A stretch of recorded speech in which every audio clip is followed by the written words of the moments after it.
बात करेंगे दिल्ली की, जहां पर बारिश की वजह से लोगों को उमस से जरूर राहत मिली है, लेकिन भारी बारिश की वजह से दिल्ली की सड़कों पर जल जमाव देखने को मिल रहा है और यही वजह है कि अब लोगों की मुश्किलें बढ़ती जा रही हैं। दिल्ली में आज बारिश का अलर्ट जारी किया गया है।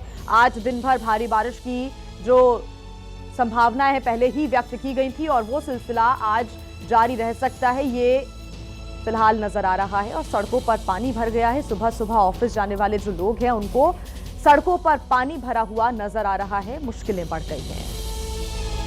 दिल्ली एनसीआर में भारी बारिश की वजह से सड़कों पर भारी जलजमाव की स्थिति देखने को मिल रही है और आप देखिए इस समय हम आईटीओ पर खड़े हैं और पानी कितना ज्यादा सड़कों पर भर गया है, जिसकी वजह से लोगों को खासा दिक्कत हो रही है। लेकिन सबसे बड़ी बात है कि राजधानी दिल्ली में इसी तरीके की तस्वीर हर जगह आपको देखने को मिलेगी, क्योंकि राजधानी दिल्ली में बारिश की वजह से सड़कों पर भारी जलजमाव की स्थिति देखने को मिल रही है। इस समय हम आईटीओ पर हैं, लेकिन आईटीओ पर अगर आप सड़कों को देखेंगे तो ये पता ही नहीं चलेगा कि सड़क कहाँ है। हालांकि दिल्ली सरकार की तरफ से पंप तो जरूर लगाए गए हैं, लेकिन पंप कितने कारगर हैं ये बता पाना बड़ा मुश्किल है।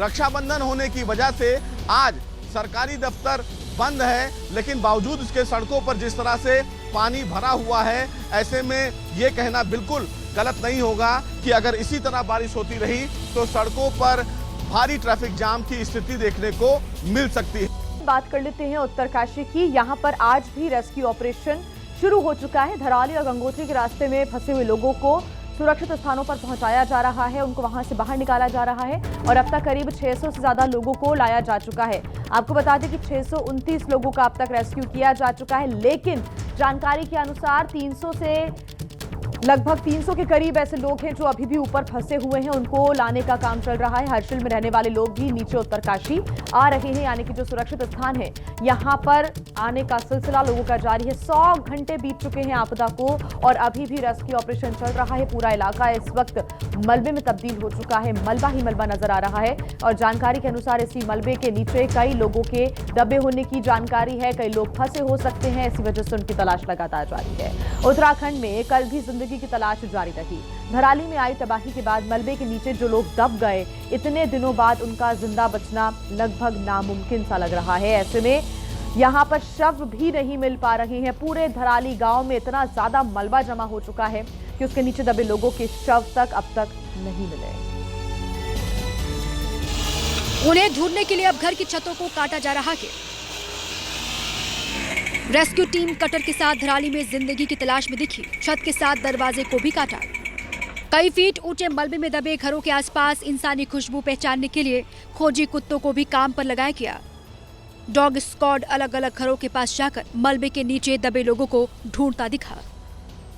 बस्ती के साथ गांव के पास बह रही नदी के किनारे भी गुमशुदा लोगों की तलाश हुई। रेस्क्यू टीमों के लिए सबसे बड़ा चैलेंज मलबे का वो ढेर है जिसने उत्तरकाशी जिले में धराली और आसपास के एक बड़े इलाके को नक्शे से ही मिटा दिया। अब सड़क बनने से पहले बड़ी बड़ी मशीनें तो यहां पर आ नहीं सकती और इसलिए ड्रोन की ही सहायता से यहां अलग अलग इलाकों में नजर रखी जा रही है और गुमशुदा लोगों को ढूंढा जा रहा है।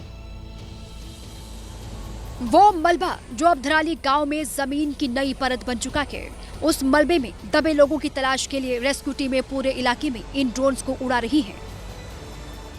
ड्रोन्स के साथ रडार सिस्टम भी खोजबीन में लगा दिया गया। नई टेक्नोलॉजी का भी इस्तेमाल कर रहे हैं, जिसमें ग्राउंड पेनिट्रेटिंग रडार का इस्तेमाल किया जा रहा है दबी हुई डेड बॉडीज को निकालने के लिए।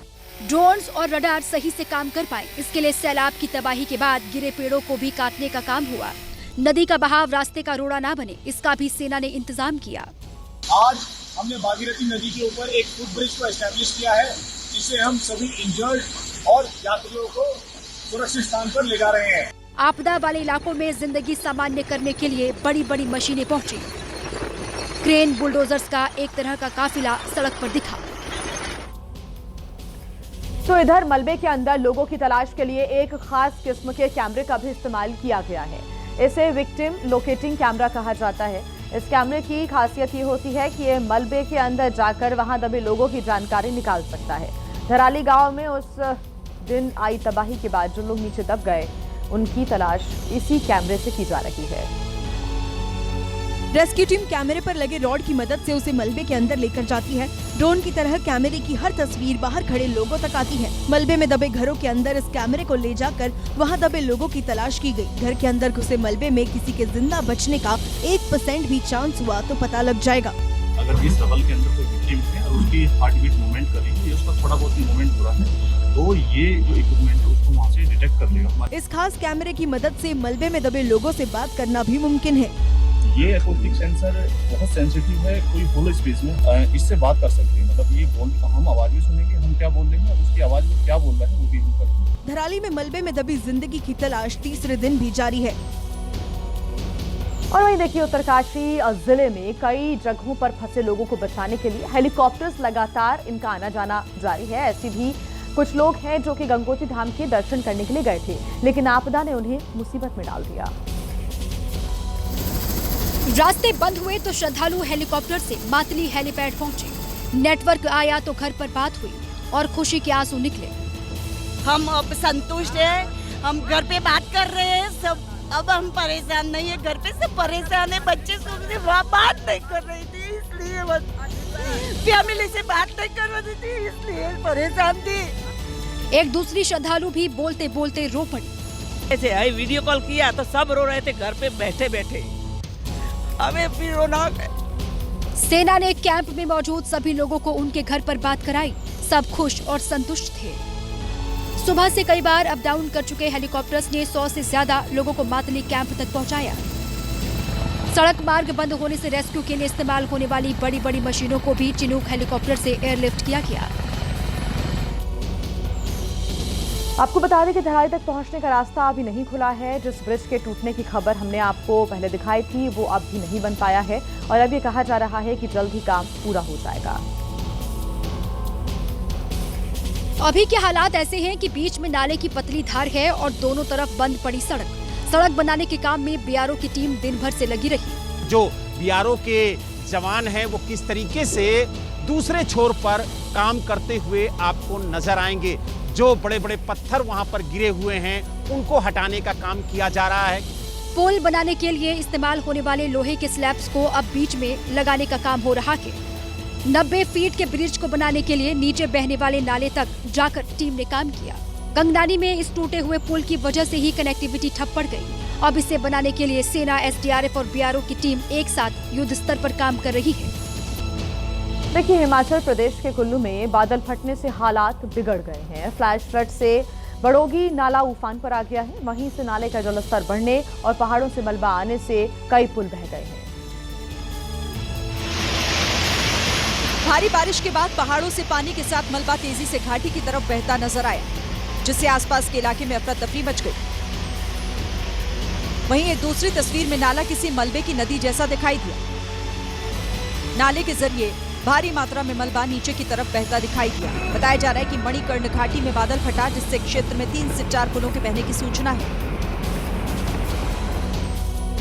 वहीं उत्तर प्रदेश के महोबा में लगातार हो रही बारिश के बीच एक मकान चंद सेकंड्स के अंदर भरभरा कर गिर गया, जिससे पूरे इलाके में अफरा तफरी मच गई। हालांकि गनीमत रही कि जब मकान गिरा तब उसके अंदर कोई मौजूद नहीं था। सिर्फ 6 सेकंड के अंदर मकान जमींदोज हो गया और ये पूरा दृश्य कैमरे में कैद हो गया।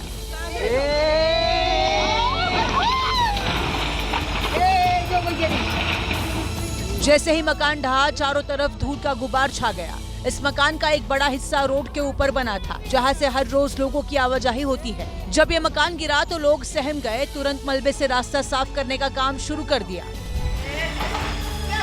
बता दें कि ये मकान पूर्व प्रधान रामदास गुप्ता का था, जो पिछले कई साल से जर्जर हालत में था। लेकिन लगातार हुई बारिश से इसकी दीवारें और नींव और ज्यादा कमजोर हो गई और ये भरभरा कर ढह गया। लेकिन इस हादसे ने लोगों की टेंशन बढ़ा दी है। आसपास कई ऐसे जर्जर मकान हैं जो कभी भी गिर सकते हैं। प्रशासन ऐसे मकानों पर नजर बनाए हुए है, क्योंकि ऐसे मकान की वजह से कभी भी बड़े हादसे हो सकते हैं। और वहीं उत्तर प्रदेश के महोबा में बारिश के बाद बाढ़ जैसे हालात बन गए हैं, लेकिन स्थिति उस वक्त और ज्यादा खराब हो गई जब शिवहार बांध से अचानक पानी छोड़ दिया गया, जिससे नदी का जलस्तर बढ़ गया और पानी रोड पर आकर बहने लगा, जिसमें एक बाइक सवार भी बह गया। लेकिन जैसे ही बाइक सवार बहने लगा, वहां मौजूद युवाओं ने मानव श्रृंखला बनाकर उसे रेस्क्यू करना शुरू कर दिया। हालांकि पानी के तेज बहाव के बीच बाइक सवार का रेस्क्यू आसान नहीं था, लेकिन युवाओं ने साहस दिखाया और बाइक सवार दोनों को बचा लिया। ये वीडियो सोशल मीडिया पर वायरल हो रहा है। अचानक आए पानी से सिर्फ इंसान ही नहीं, मवेशी भी फंस गए, जिन्हें ग्रामीणों ने टोली बनाकर बाहर निकाला। तस्वीरों में देख सकते हैं कि साइड में गांव के लोग खड़े हैं और मवेशी को निकाला जा रहा है। वहीं गांव वालों का कहना है कि अगर पानी छोड़ने से पहले प्रशासन ने अलर्ट दिया होता तो इस मुसीबत से बचा जा सकता था। एक बड़ी खबर आपको बता दें, जम्मू कश्मीर के किश्तवाड़ में छापामार कार्रवाई की गई है। किश्तवाड़ में कई जगहों पर छापा मारा गया है। पाकिस्तान में छिपे आतंकियों के घरों पर ये छापा मारा गया है। तो ये बड़ी खबर इस वक्त हम आपको बता रही हैं। देखिए, लगातार जम्मू कश्मीर में आतंकवादियों के खिलाफ ऑपरेशन चलाए जा रहे हैं। उन तक पहुंचने का और उनके घरों तक जाकर लगातार छानबीन करने का सिलसिला जारी है। और अब किश्तवाड़ में ये छापामार कार्रवाई की गई है।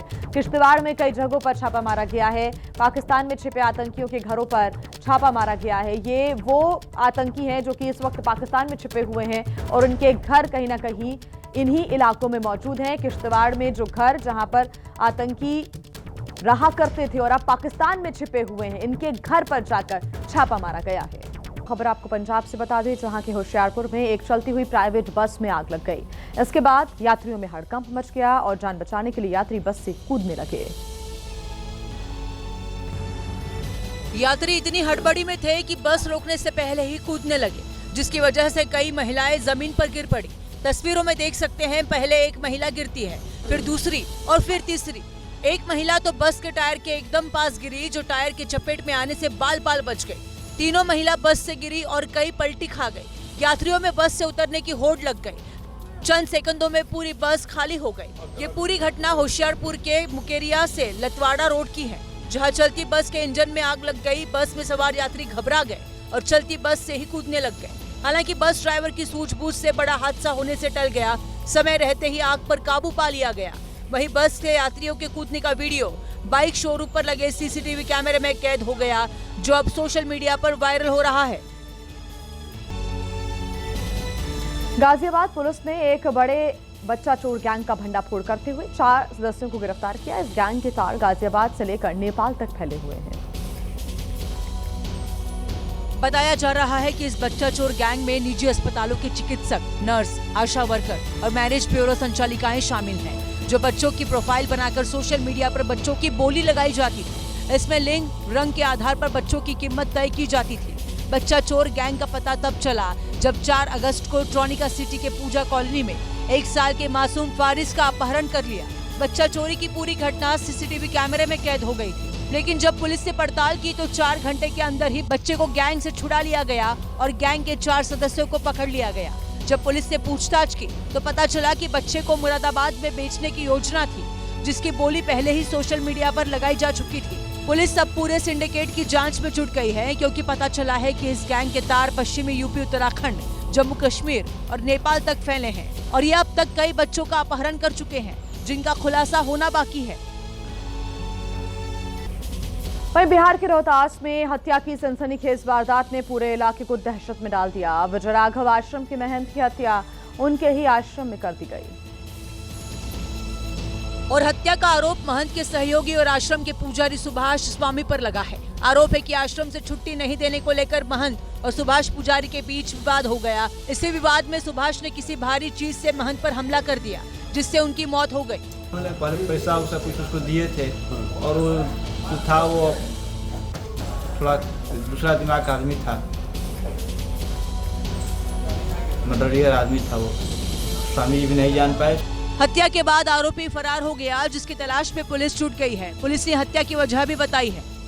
ये बताया जा रहा है कि भोथरा पदार्थ से उनके सर पर कस के वार किया गया है, जिससे काफ़ी ब्लड लॉस हुआ है, जिसके कारण उनकी मृत्यु हो गई है।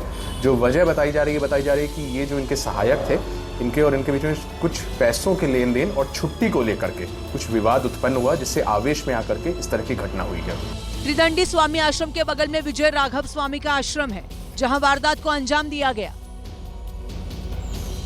तो वहीं बिहार पुलिस के स्पेशल टास्क फोर्स ने मोकामा के पूर्व बाहुबली विधायक अनंत सिंह पर गोलीबारी करने के आरोपी को गिरफ्तार कर लिया है। मुख्य आरोपी मोनू सिंह को बेगूसराय के बरौनी जंक्शन से पकड़ा गया। क्योंकि वो ट्रेन से उतरकर बाढ़ जाने की तैयारी कर रहा था। इसी दौरान पुलिस टीम ने घेराबंदी कर उसे गिरफ्तार कर लिया। मोनू सिंह की गिरफ्तारी के लिए एसटीएफ और पट्टा पुलिस लगातार छापेमारी कर रही थी। ऐसे में पुलिस को जानकारी मिली कि मोनू सिंह कामाख्या एक्सप्रेस ट्रेन से बरौनी जंक्शन पर आने वाला है, जिसके बाद पुलिस ने रेलवे स्टेशन पर जाल बिछाया और ट्रेन के रुकते ही मोनू सिंह को गिरफ्तार कर लिया है।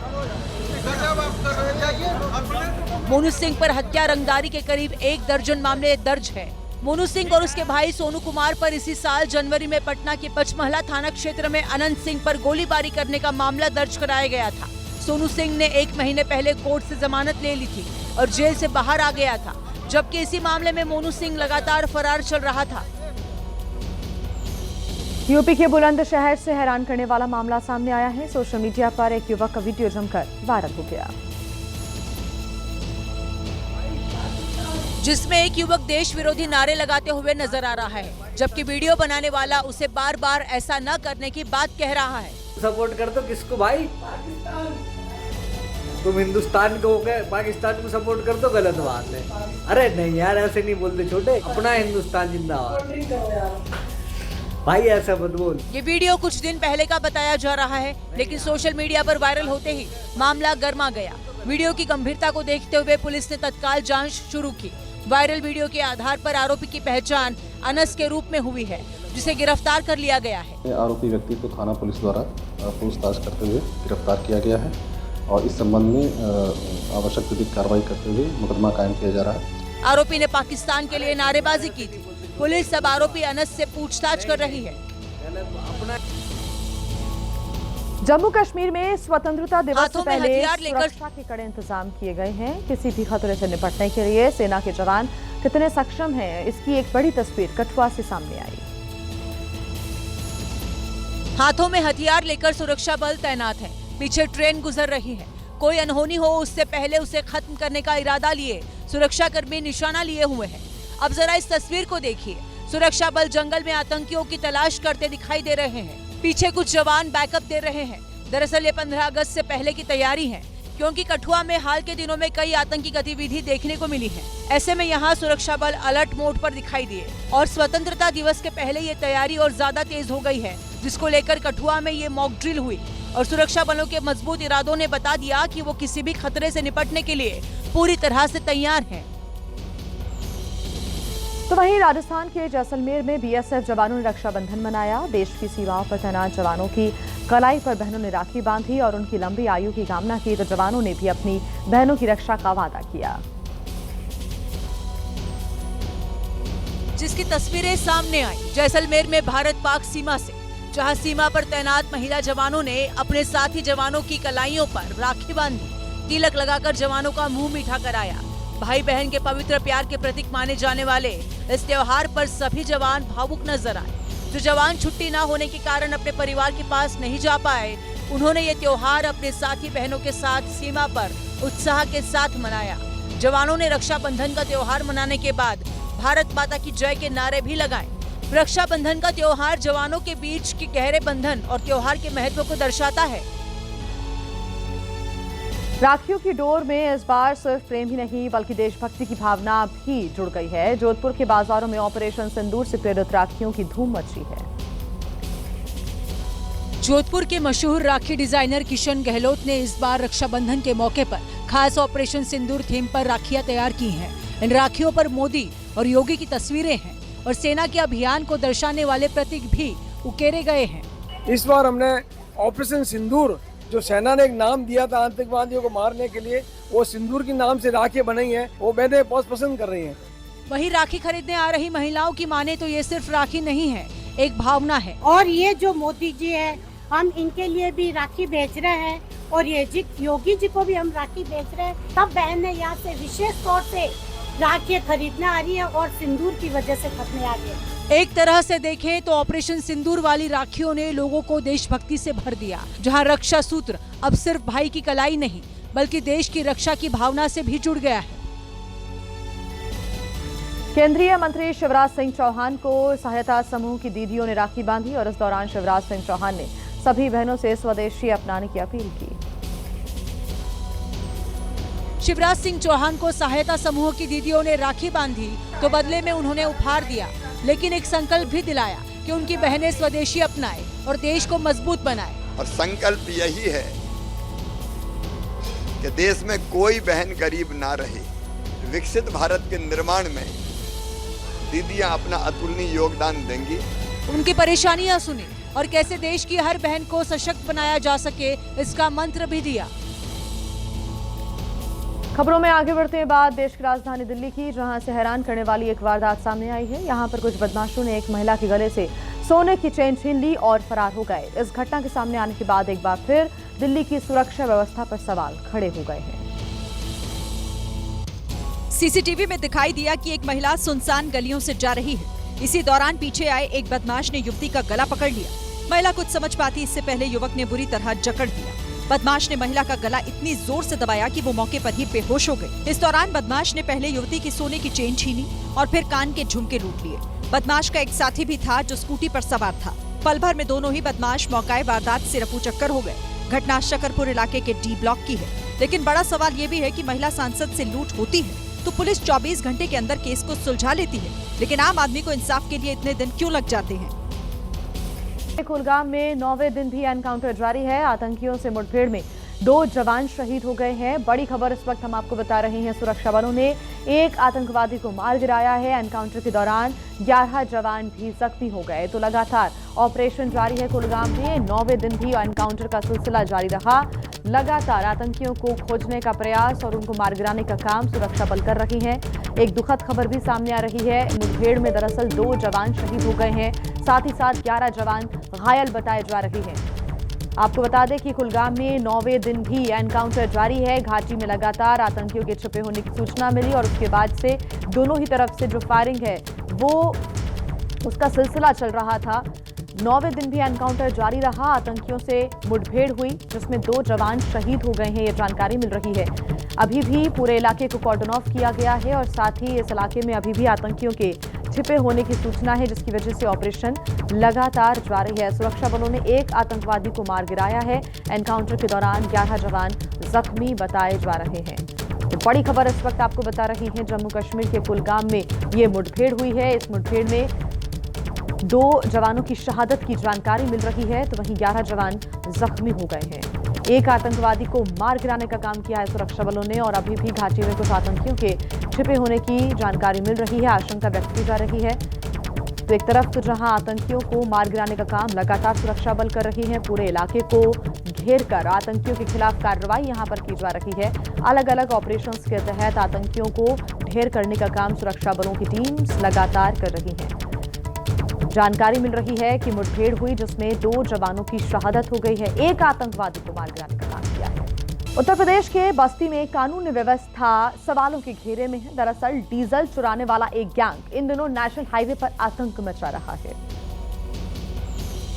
कार में सवार होकर चोर आए, बेखौफ होकर ट्रक का डीजल टैंक खोला और तेल निकालना शुरू कर दिया। कुछ मिनटों में ही 100 लीटर से ज्यादा डीजल निकालकर ये रफू चक्कर हो गए। तस्वीरें बस्ती के हड़िया चौराहे की हैं। आसपास पुलिस की कोई गाड़ी गश्त पर नहीं थी, लेकिन सीसीटीवी कैमरे में चोरों की हरकत कैद हो गई। डीजल चुराने वाला गैंग इस इलाके में काफी सक्रिय है। ट्रक मालिकों का आरोप है कि पुलिस की ढिलाई की वजह से चोरों के हौसले बुलंद हो गए। एक हफ्ते में 5 ट्रकों से 700 लीटर डीजल की चोरी हो चुकी है। सीसीटीवी फुटेज के आधार पर अब पुलिस आरोपियों की पहचान में जुट गई है। वहीं गुजरात के मोरबी में सूरजवाड़ी टोल रोड के पास भीषण हादसा हो गया। वहां एक कंटेनर ट्रक और कार में टक्कर हो गई। हादसे में 4 लोगों की मौत की जानकारी है। दरअसल मालिया सूरजवाड़ी पुल पर एक कंटेनर अचानक पलट गया, जिस पर पीछे से आ रहे ट्रक ने लेन बदलने की कोशिश की तो उसके पीछे चल रही कार टकरा गई। वहीं टक्कर होते ही ट्रक और कार में आग लग गई, जिससे ट्रक ड्राइवर, ट्रक क्लीनर और कार सवार 2 लोगों की मौत हो गई, जबकि 7 लोगों को सुरक्षित बाहर निकाल लिया गया। इनमें से कई लोगों को चोट आई है और इनका इलाज जारी है, जबकि कार और ट्रक पूरी तरीके से जल गए। राजस्थान के कोटा से कांस्टेबल का हैरान करने वाला एक मामला सामने आया है। सोशल मीडिया पर वीडियो वायरल होने के बाद आरोपी को निलंबित कर दिया गया। वायरल वीडियो एक बियर बार का है, जिसमें एक तरफ कांस्टेबल खुशीराम चौधरी बैठा है तो दूसरी तरफ उसका साथ देने के लिए एक और शख्स बैठा है। जांच में पता लगा कि साथ में शराब पी रहा ये शख्स कोई और नहीं बल्कि इलाके का एक बड़ा गांजा तस्कर कासिम है, जिस पर NDPS के तहत कई गंभीर मुकदमे दर्ज हैं। यही नहीं, कासिम नाम का ये अपराधी कई बार जेल की हवा भी खा चुका है। वीडियो वायरल होने के बाद एसपी तेजस्विनी गौतम ने कांस्टेबल खुशीराम चौधरी को तत्काल प्रभाव से सस्पेंड कर दिया। साथ ही पूरे मामले की विभागीय जांच के आदेश भी दे दिए। जांच में ये पता लगाया जाएगा कि कांस्टेबल खुशीराम की आरोपी कासिम से क्या संबंध थे और वो उसके साथ क्यों मौजूद था। वहीं उत्तर प्रदेश के आवारा सांडों का आतंक कम नहीं हो रहा है। ताजा मामला बागपत जिले का है, जहां पर एक सांड ने 85 साल के एक बुजुर्ग को जमीन पर उठाकर पटक दिया। सीसीटीवी में दिखाई दिया कि बुजुर्ग धीमी रफ्तार से लाठी के सहारे गली में चल रहे हैं। तभी दूसरी गली से एक काला सांड बाहर निकलता है। इससे पहले कि बुजुर्ग कुछ समझ पाते, सांड उन्हें कई फीट हवा में उछालकर पटक देता है। वो तो गनीमत रही कि बुजुर्ग की जान नहीं गई। इसी दौरान गली से आता हुआ ई रिक्शा सवार रुका और बुजुर्ग को बैठाकर अस्पताल में भर्ती कराया गया। सांड के हमले में बुजुर्ग को गंभीर चोट आई है, जिनका अस्पताल में इलाज चल रहा है। घटना चांदीनगर क्षेत्र के लहचौड़ा गाँव की है। और अब बात मध्य प्रदेश के उज्जैन की, जहां पर लव जिहाद के विरोध में आक्रोश रैली निकाली गई है, जिसमें 15,000 से अधिक लोग शामिल हुए। वहीं रैली के साथ हिंदू महापंचायत का आयोजन भी यहां पर किया गया, जिसमें लव जिहाद के खिलाफ सख्त कानून की मांग की गई है।